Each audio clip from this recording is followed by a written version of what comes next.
სახელითა მამისათა და ძისათა და სულისა წმინდისათა. იცით, ერთ-ერთი ყველაზე მნიშვნელოვანი, რითი ჩვენ გამსხვავდებით ქრისტიანები ყველა სხვა ადამიანებისაგან რა არის? აი დღეს პავლე მოციქულის სიტყვები აღმოვიკითხეთ. როცა განხარდება უკანასკნელი მტერი ჩვენი სიკვდილი. ასე ამბობს პავლე მოციქული. ჩემი მორწმუნე არასოდეს მოკვდება უფალი ამბობს, არამედ გარდაიცვლება იგი სიკვდილისაგან სიცოცხლეში. ჩვენი ერთ-ერთი მთავარი ნიშანი ქრისტიანებისა, თუ ჩვენ ნამდვილნი ვართ და უნდა ვისწრაფოდეთ ნამდვილობისკენ, არის ის, რომ ჩვენთვის სიკვდილი აღარ არსებობს, არამედ არსებობს გარდაცვალება და ის, რასაც სიკვდილს უწოდებენ, რაც ურწმუნო ადამიანისათვის შემზარავი დასასრულია და ვისაც ურწმუნოებაში სიკვდილისადმი დამოკიდებულება განუცდია და მე განმიცდია როგორც ურწმუნოს თავის დროზე საბჭოეთის იმ ქვეყანაში, სადაც მე დავიბადე და ვცხოვრობდი და გავიზარდე კიდევაც, აი მასთან შედარებაც კი არ შეიძლება ქრისტიანისათვის სიკვდილი შესაძლებელი არის გადაიქცეს ზეიმად, როგორც პავლე მოციქულისათვის გადაიქცა იგი ზეიმად, როცა იგი ამბობს, რომ ახლა მომელის მე სიმართლისა გვირგვინი. ყველაფერი უნდა გავაკეთოთ იმისათვის, რომ ჩვენი გარდაცვალება დიდ ზეიმად იქცეს და ეს არის შესაძლებელი. ამისათვის ერთადერთი რამ არის საჭირო, ჩვენ ეს გვინდოდეს და ჩვენ შესაბამისად, ჩვენი რწმენის უფროსწორად, ჩვენი რწმენის შესაბამისად ვცხოვრობდეთ, ჩვენი რწმენის შესაბამისად ვფიქრობდეთ, ჩვენი რწმენის შესაბამისად გვგრძნობდეთ და მთელი ჩვენი შინაგანი სამყარო იყოს ჩვენი რწმენის შესაბამისად. დღევანდელი დღე, როცა ჩვენ აქ ვიმყოფებით, განეს ზეიმი არ არის. მე უბრალოდ არ მინდა, რომ რაღაც სენტიმენტალური გამომივიდეს ჩემი დღევანდელი სიტყვა და ამიტომ მე განზოგადებულად ვისაუბრებ, რომ ყველას შეგვეხოს გულზე. დიახაც, სიკვდილი ჩვენთვის ზეიმად უნდა იქცეს. და ეს არის მიღწევადი, თუ ჩვენ ვიცხოვრებთ ჩვენი რწმენის შესაბამისად. თუ ჩვენ ვიცხოვრებთ ჩვენ რასაც ვამბობთ ლოცვებში იმ სიტყვების შესაბამისად, როგორც მივმართავთ ღმერთს იმ სიტყვების შესაბამისად თუ ვიცხოვრებთ და ჩვენ რომ ეს თანმიმდევრულად ვაკეთოთ და აქამდეც გვეკეთებინა, ვინც მრავალი წელი ეკლესიაში ვიმყოფებით, ჩვენთვის უკვე სიკვდილი ზეიმად გადაიქცეოდა და ის ჩვენთვის აღარ იქნებოდა ჩვენს წინააღმდეგ მიმართული ინსტრუმენტი ეშმაკის ხელში. მით უმეტეს თან უნდა გვახსოვდეს, რომ ჩვენ ვფარველობს ყოვლის შემძლე ნება თავისი სიდიადით საშინელი სამყაროს ცოცხალი შემოქმედისა. ჩვენ ვფარველობს როგორც მის შვილებს მისი შეუვალი უმტკიცესი ნება, რომ მას სურს, რომ ჩვენ მარადიულად გვაცხოვოს. ამისათვის ყველაფერი გააკეთა მან და ყველაზე მნიშვნელოვანი რა თქმა უნდა არის ის, რომ ის ჩვენთან მოვიდა, რომ ის ადამიანად მოვიდა ჩვენთან. და ის რომ მან სიკვდილის გემო იხილა, ამით მან გაანადგურა სიკვდილი. და იგი შეცვალა გარდაცვალებით, რომელიც უკვე აღარ არის საშიში, თუ გარდაცვალება ხდება სიცოცხლეში, ანუ ქრისტეში. დღეს ჩვენ იოანეს სახარებიდან აღმოვიკითხე და იოანეს სახარების გარკვეული საკითხავები სწორედ მიცვალებულთა მსახურებისთვის არის განკუთვნილი. რამდენიმე მუხს აღმოგიკითხავთ. ფიქრობთ, ეს ჩვენთვის ძალიან კარგი იქნება და განმაძლიერებელი. მეხუთე და მეექვსე თავიდან არის ეს მუხლები იოანეს სახარებიდან. აი უფლის სიტყვები, იესო მიუგო და რქვა მათ. ანუ ეუბნება მის წინაშე მდგომ ადამიანებს. მამაი ჩემი მოაქამომდე იქმს და მეცა ვიქმ. ეს საინტერესო სიტყვებია, იმიტომ რომ ზოგი ფიქრობს, რომ ღმერთმა მეშვიდე დღეს დაისვენა და არაფერს აღარ აკეთებს. და მთელი რიგი მიმდინარეობები იყო, როდესაც საუბრობდე, რომ ღმერთი საერთოდ არ ერევა სამყაროში. და ხშირად როცა ადამიანს უჭირს განსასწრელი როცა აქვს, მოდის მასში ეს გული სიტყვა, რომ მიტოვებული ვარ ღმერთისგან. ესეთი რამე არასოდეს ხდება. არათუ ადამიანი, არამედ ერთი პატარა ჩიტიც კი არ არის მიტოვებული, როგორც უფალი სახარებაში გვასწავლის.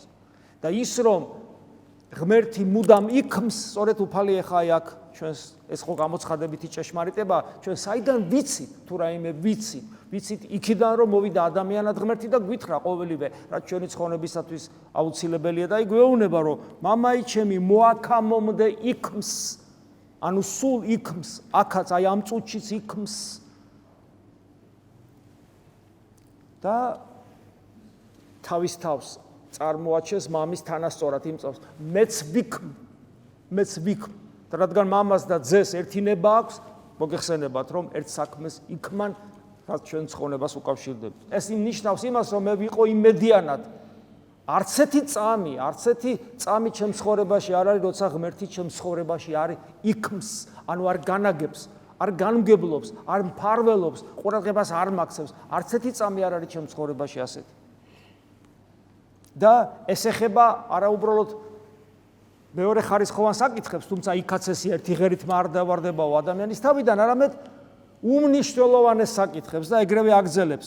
რამე თუ ვითარცა მამა, იგი აღადგინებს მკვდართა და აცხოვნებს, ანუ მარადიულად აცოცხლებს მკვდართა, ანუ ადამიანი ხო მოკვდავია ხორციელად და უფალი ამბობს, რომ მამა მარადილ სიცოცხლეს ანიჭებს მოკვდავ ადამიანს, ამიტომ ამბობს აღადგინებს მკვდართა და აცხოვნებს, ანუ გადაარჩეს, მარადილად აცოცხლებს, ეგრეცა ძე, რომელსა ნებავს აცხოვნებს. ნახეთ, ძე ღვთის, ანუ ქრისტე, რომელიც მას ნებავს, ანუ ძეს ვინც ნებავს, იმას აცხოვნებს. ეს, იმიტომ რომ მისი ნება და მამის ნება ერთია. ღვთის ნება რო შეუვალია, ხო გესმით, ეხლა ეს თავისთავად ხადია, მაგას ხო არ უნდა ბევრი საუბარი. ღვთის ნება რო შეუვალია და უპირობოდ აღსრულებადია. და როგორი ადამიანია ის, ვისაც ღმერთი ვერ იძალადებს, იმიტომ რომ თანხმედრაში იქნება იმ ადამიანის ნება ღმერთის ნებასთან, ისეთი, რომელიც პავლე მოციქულის დარად იტყვის, ვინ განმაშოროს მე სიყვარულსა ქრისტესა, ვინ არსებობს, ვინც ჩემსა და ქრისტეს ჩადგება, რა არსებობს ასეთი, არაფერი არ არსებობს ასეთი, აი ასეთი ადამიანები, სხონებას ხაზ ვერაფერი ვერასოდეს ვერ შეუშლის. არც აღამამას ჯის არავის, არამედ ყოველი სასჯელი მოსცა ზესა. რას ნიშნავს ეს? ეს იმას ნიშნავს, რომ ღმერთს უნდა ჩემი ცხონება, მაგრამ მე ხო თავისუფალი ვარ, მე ხო გონიერი ვარ, მე ხო ნებელობა მაქვს. ესე იგი პასუხისგებლობით დატვირთული ვარ. თუ პასუხისგებლობით დატვირთული ვარ, მე ვდგები სასამართლოს, ანუ სამსჯავროს წინაშე.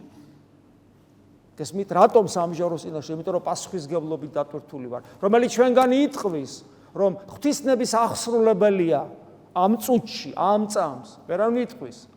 ამიტომ ჩვენ გვეშინია გარდაცვალების, იმიტომ რომ ჩვენ გვეშინია პასუხისგებლობის. ამიტომ სწორედ უფალი გვახსენებს, არცა მამას ჯის არავის, ანუ მამა არ აწარმოებს სასამართლოს, ჩვენს გასამართლებას მამა არ ახდენს, არამედ ყოველი სასჯელი მისცა ძეს, ანუ განკაცებულ ღმერთს. ძეს და მამას ერთინება აქვს, მაგრამ უშუალოდ ჩვენი გასამართლება ხდება ძე ღმერთის მიერ, რომელიც თან ადამიანიც არის.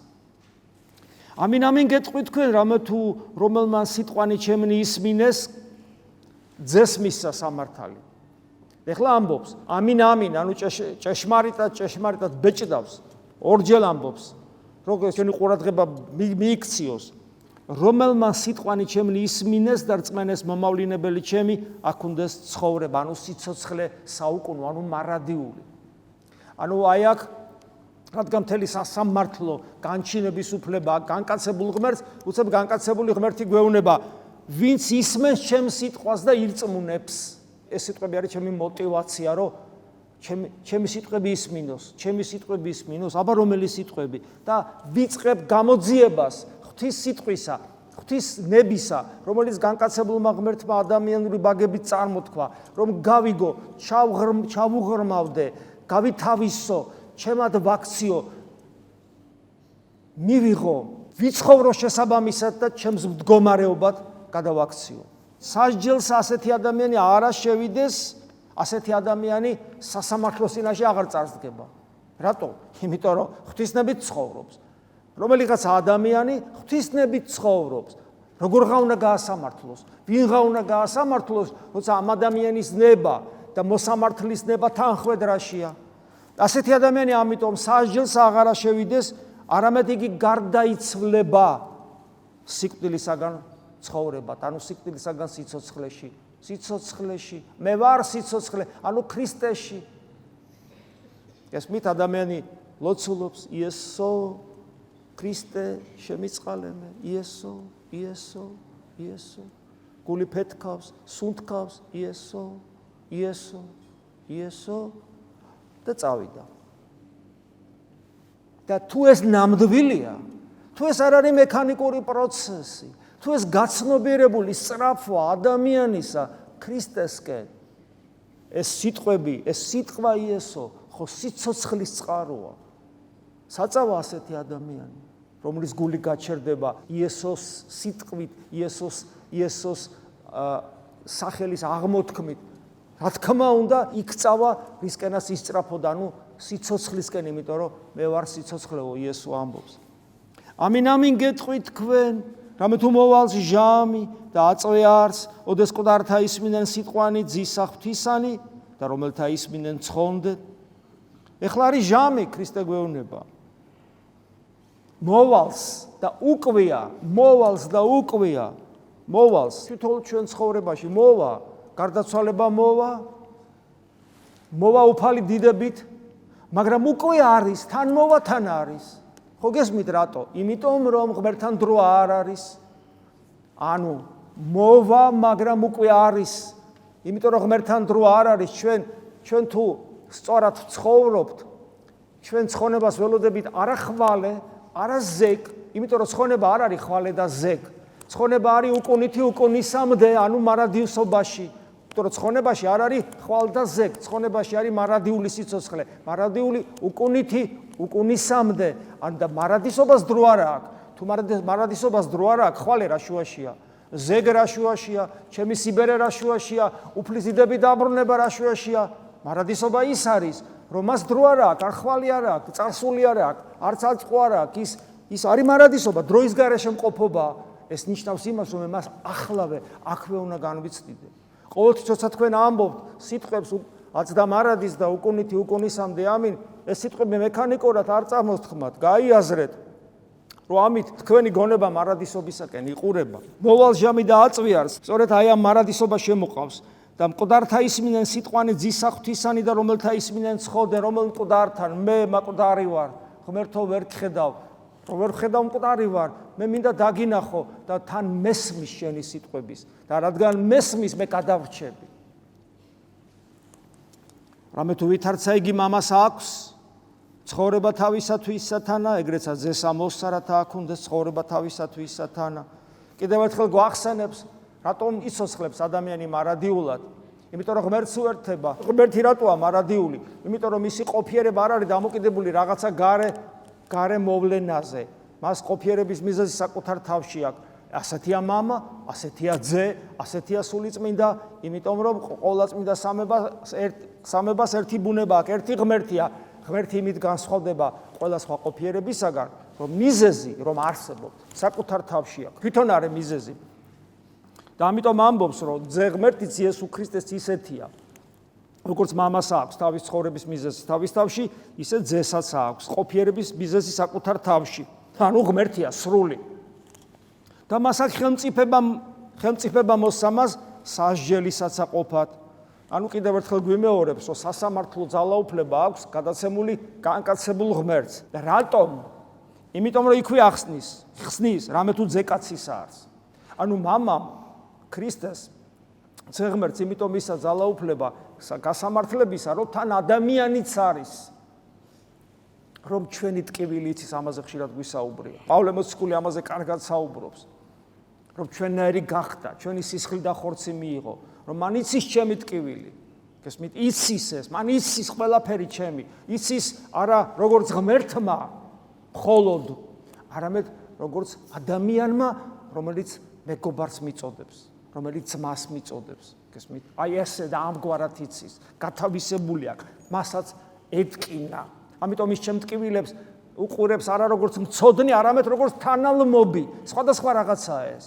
როგორც თანალმობი რო გიყურებს სხვარი, როგორც მცოდნე რო გიყურებს სხვარი, იცის როგორც ღმერთმა, მაგრამ ის თანა ელმება ჩვენს ტკივილებს როგორც ადამიანი. ნუ გიკვირს ესე, გვეუბნება.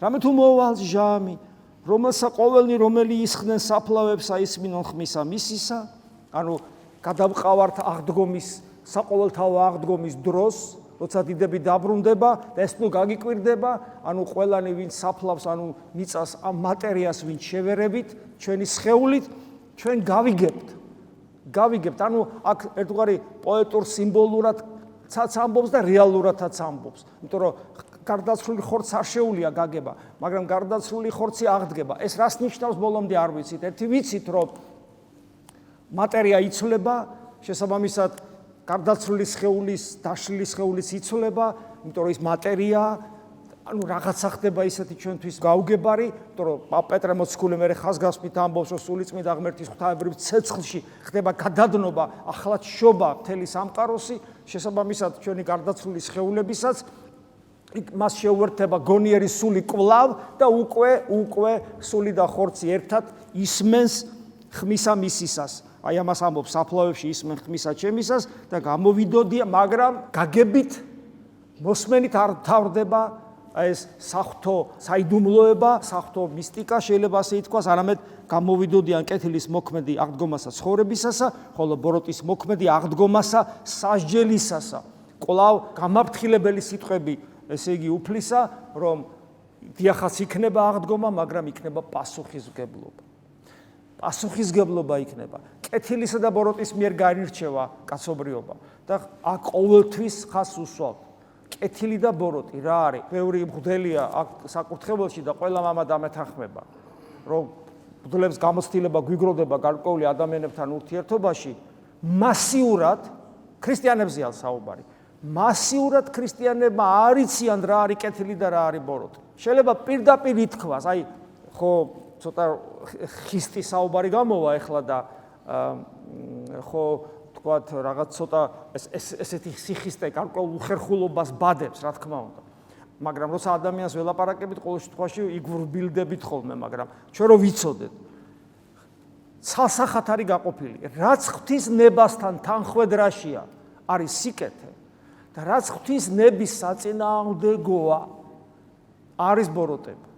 ამ სამყაროში ეს ყველაფერი არის არეული ერთმანეთში და ჩვენ ქრისტიანები თუ ვართ, ჩვენ ვსწავლობთ მათ გარჩევას კეთილისა ბოროტისაგან, ბოროტისა კეთილისაგან, ღვთის ნებასთან მათი თანხვედრის ან არათანხვედრის, ესე იგი, მიხედვით. ეს არის ძალიან მნიშვნელოვანი, უნდა ვისწავლოთ გარჩევა ნებისმიერი მოვლენისა, ნებისმიერი გულის სიტყვისა, ნებისმიერი ქმედებისა, თუ რა არის ღვთისნება, არის თუ არა თანხვედრაში ღვთისნებასთან. ამის გარჩევას თუ ადამიანი არ ისწავლის, ის ქრისტიანი არ არის. და უამრავი მაგალითი მაქვს ისეთი, როცა ადამიანი ფიქრობს, რომ სიკეთეს აკეთებს, როცა ქველმოქმედებს, როცა ზნეობრივია მის საქციელი, მაგრამ ჩვენ მეუბნებით ხოლმე ეს არ არის ღვთისნება და ამიტომ ვცოდავ. ხშირად არის ხოლმე, ძალიან ხშირად არის ხოლმე ასეთი შემთხვევები. თქვამათ იესო, ახლა აი აქ ამის შემდეგ უფალი საუბრობს იმაზე, თუ საიდან გვეძლევა ჩვენ აი ამ გარჩევითობის ძალა, ეს ყველაფერი როგორ შემოდის, რა არის საჭირო იმისათვის, რომ ეს ყველაფერი ჩვენში რეალიზდეს და გახსოვთ, ხო, მე ვარ პური, რომელიც გარდა მოვხეთ ზეცი. გახსოვთ მის სიტყვები და ასევე შემდეგი სიტყვები. თქვამათ იესო, მე ვარ პური ცხოვრებისა, სიცოცხლის პური და რა არის პური? ენერგია, რომელიც მე გარედან მჭირდება, ხო ღმერთი არა ვარ. ჩემში ხომ არ არის სიცოცხლის და ყოფიერების ენერგია, ჩემში. მე გარედან უნდა მივიღო და როგორ უნდა მივიღო? პური როგორც სიმბოლო ენერგიისა, რომელიც მე მაცოცხლებს და ქრისტე ამბობს, რომ მე ვარ ეს პური. მე ვარ პური სიცოცხლისა ცხოვრებისა, რომელიც მოვიდეს ჩემ და არა შეოდის და რომელსაც რწმენეს ჩემი არასადაც წყუროდის. ანუ მას უკვე სიცოცხლე საკუთარ თავში ექნება. გახსოვთ როგორ ამბობს სულიწმინდა ღმერთზე, რომ ჩემ მორწმუნეს არასოდეს მოწყურდება, არამედ მასში იქნება, გაჩნდება წყარო დინარისა, რომელიც მარადიული სიცოცხლისკენ მიდის. ანუ ადამიანი ხდება ღმერთივით, ღვთის მსგავსი. ანუ მასში ჩდება სიცოცხლის წყარო, რომელიც თავად ღმერთია. და ხდება ღვთის ტაძარი, ხდება სიცოცხლის წყარო და ასეთი პატარ-პატარა ღვთის ტაძრებით შენდება ის ტაძარი, რომელსაც ქვია ეკლესია. ეკლესიაში ის ადამიანი, რომელშიც ეს ჯერ არ დაწყებულა შიგნით სიცოცხლის წყარო, ის არის პოტენციური უჯრედი, მაგრამ ჯერ განუვითარებელი უჯრედი ეკლესიის. ყოველი რომელი მომცა მე მამამან, ჩემდა მოვიდეს. ნახეთ აქ ისევ ღვთის უპირობო ნება ღმერთმა, ვინც მომცა მე, ის ჩემთან მოვა და რომელი მოვიდეს ჩემთან, არა განვაძო გარეთ. კვლავ ღვთის ფარველობა. მამამ მიმიყვანა ძესთან, იმიტომ რომ ჩვენ ხო ერთხელ ვირწმუნეთ, რომ ძე არის ღმერთი. როგორ ვირწმუნეთ? მამა შეეხო ჩვენს გულს და თუ ჩვენ ძესთან მერე მივალთ, მამამ გამაგებინა, რომ ესე იგი ქრისტე არის ღმერთი, მაგრამ მერე რომელი მოვიდეს, ანუ მერე მე უნდა მივიდე და რომელიც მივა, მას უფალი არ განაგდებს. ნახე აქ როგორ წერია, არ განვაგდებო. ეს რას ნიშნავს? მე კი არ განგაგდებ, მაგრამ შენ თუ გინდა შეგიძლია წახვიდე. ამიტომ ღვთის ყოვლის შემძლენება გფარველობს, მაგრამ შენს დეტერმინირებას არ ახდენს, შენ ნებას არ გასმევს, თუ შენ არ გინდა წახვალ. გესმით? ამიტომ ხილად ვიყოთ და თუ მე არ მინდა წავალ, რას ნიშნავს? ეგრე ბევრი არ იტყვის. იცი რა, მე აღარ მინდა ღმერთო შენთან და წავა. ეგრე არ ხდება. ცხოვრობს ისე, რომ მისი ნება ღვთის ნებასთან თანხვედრაში არ არის. ანუ შენ არ იტყვი, რომ მე არ მინდა შენთან ყოფნა წავა, მაგრამ შენი ცხოვრება იტყვის ამას. გესმის, შენი ცხოვრება იტყვის ამას. და ამიტომ რომ წარსდგები ღვთის წინაშე, წარსდგომა გახდება საშინელი, იმიტომ რომ გეგონა რომ ღმერთთან იყავი, დაცული იყავი, მაგრამ აღმოჩნდება და თუ აღმოჩნდა, რომ შენი ცხოვრება არ იყო თანხვედრაში ღვთისნებასთან, იმ მდგომარეობაში აღმოჩნდები, თითქოს რომ გეთქვა, რომ იცი რა, მე არ მინდა შენ დაგემორჩილო და წავედ. ამიტომ ესეც ძალიან მნიშვნელოვანია. ხოლო ესე არის ნება მომავლინებელისა ჩემისა მამისა, რათა ყოველი რომელი მომცამე არა წავწყმინდო მისგან, არამედ აღვადგინო იგი უკანასკნელსა დღესა, ყოლავ ღვთის ესე იგი მამის იმპერატიულ ნებაზე საუბრობს, რა არის მისი ნება, რომელიც მან მომცა, ანუ ჩვენ რო შეეხო ჩვენს გულს და მამა ღმერთი და ვიცით, გავიგეთ, რომ ქრისტე ღმერთია და მივედით მასთან, ნება არის ღვთისა, რომ მან არ დაგკარგოს ჩვენ და არამედ უკანასკნელ დღეს აღვადგინოს, ანუ მარადილ სიცოცხლეში შეგვიყვანოს, დაგსვას თავის მარჯვნივ, როგორც თავად დაждდა მამის მარჯვნივ. ეს არის ჩვენი მარადიული სამშობლო.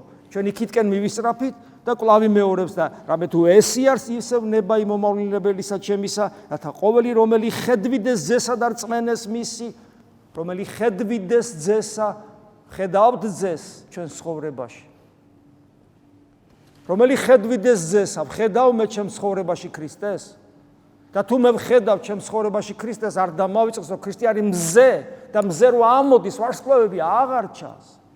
გესმით? მზე რო ამოდის, სიბნელე აღარ არის და მე ვიცი საითკენ ვიარო და თუ არ ვიცი სად მივდივარ, თუ მე ვარსკვლავებს ვხედავ, ესე იგი ჩემთვის მზე ჯერ არ ამოსულა. ამიტომ გავითვალისწინოთ ეს.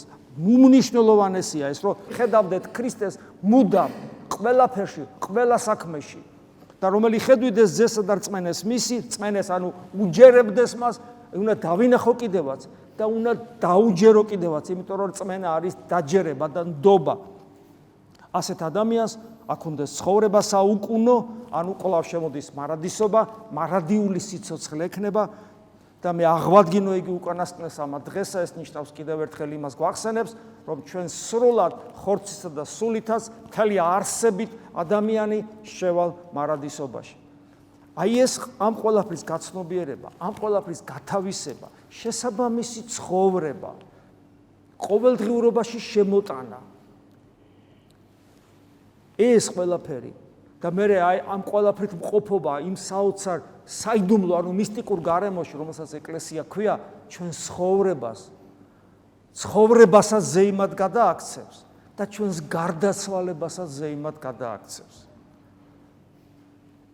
მე მინდა თითოეულ თქვენგანს უსურვო, რომ თქვენი ცხოვრებაც და თქვენი გარდაცვალებაც, რომელიც იქნება აუცილებლად ერთი დიდი ზეიმი ყოფილიყოს, რომლის დროსაც, სიცოცხლისას და გარდაცვალების ჟამსაც ვერავი ვერ წაგართმევთ ქრისტესადმი სიყვარულს. ამინ. მადლი უფლისა ჩვენისა იესო ქრისტეს და სიყვარული ღვთისა და მამის და ზიარება სული საწმინდისა იყოს თქვენ ყოველთა თანა. ამინ.